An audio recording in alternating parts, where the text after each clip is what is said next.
This video provides step-by-step instructions on how to create a bond value calculator in an Excel spreadsheet. Type the column heading and data labels. Format the column headings. Set the numerical formatting in column B. Enter the bond yield formulas. Click in cell B13 and type the formula. Click in cell B14 and enter the formula. Click in cell B15 and type the formula.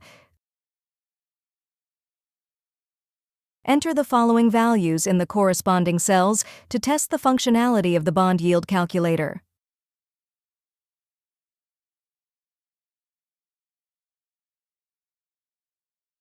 If you found this video helpful, please click the like button and subscribe to our channel for even more helpful tutorials.